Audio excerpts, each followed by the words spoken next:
This channel does not promote any violent, harmful, or illegal activities. All content provided by this channel is meant for an educational purpose only. দেখুন দেব তো ডুবুরি নয় যে জলে ডুবে গিয়ে ডুবুরির মুখোশ পরে একজনকে বাড়ি থেকে বার করে আনবে, এগুলো কোনো কাজের কথা নয়। দেব একজন সাংসদ, তিনি ঘাটাল মাস্টার প্ল্যানের জন্য বারবার বলেছেন, মমতা ব্যানার্জি বলেছেন যেটা কেন্দ্রের দেওয়ার কথা সেটা দেয়নি। ঘাটালের গঠনটাই হচ্ছে এরকম একটা বাটি বা কড়াইয়ের মতো, ফলে জল সুবর্ণরেখা বলুন বা অন্যান্য নদীর জল এসে জমে যায়, তার সঙ্গে ডিভিসি জল ছাড়ছে, ফলে এটা একটা বিপুল টাকার ব্যাপার। কেন্দ্র বঞ্চনা করছে। মমতা বন্দ্যোপাধ্যায় ঘোষণা করেছেন রাজ্য নিজের তহবিল থেকে করবে, সেই কাজ শুরু হয়ে গিয়েছে।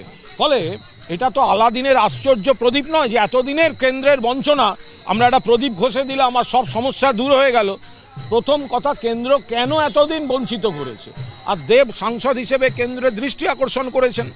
আর মমতা বন্দ্যোপাধ্যায় ফান্ড অ্যালট করে কাজ শুরু করেছে।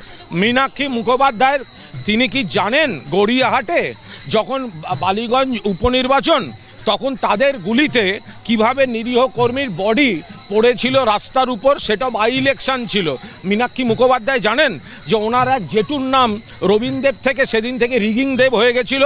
আগে গিয়ে রবীন্দ্র দেবকে জিজ্ঞেস করুন, জেঠু তুমি রিগিং দেব কবে থেকে হলে, তারপর এসব নিয়ে যেন কথা বলতে আসছে।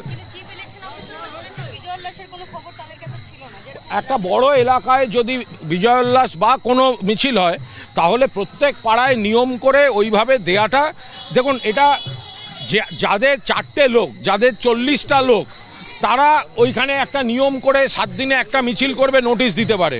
যাদের গোটা এলাকাটাই যাদের পরিবার, তো তারা যদি আনন্দে আচমকা নাবে, আমরা তো শুধু বলছি এটা দেখতে হবে যারাই করে থাকুক, যদি মিছিল থেকে কেউ অসভ্যতা করে থাকে শাস্তি হোক। আবার জয়কে বদনাম করার জন্য কেউ যদি অন্তর্ঘাতমূলক কাজ করে বিরোধীদের সুবিধা করে দিয়ে থাকে, সেটারও তদন্ত হোক, পরিষ্কার করে বলা হচ্ছে। তার মানে ওখানে কেউ বা কারা তৃণমূলের এই বিশাল জয় এবং বিরোধীদের ব্যর্থতাটাকে আড়াল করতে চেয়েছে, নজর ঘোরাতে চেয়েছে বলে এইটাকে ইস্যু করতে চেয়েছে। তৃণমূলের কোনো প্রকৃত শুভানুধ্যায়ী তো এত বড় জয়ের দিনে নজর ঘোরাতে এই কাজ করবে না, পুলিশ তদন্ত করুক। দেখুন, তাহলে পহেলগাঁওতে যে এতজন দুষ্কৃতী ঢুকে এতজন পর্যটককে মেরে দিল, তা সেটা কার গাফিলতি ছিল?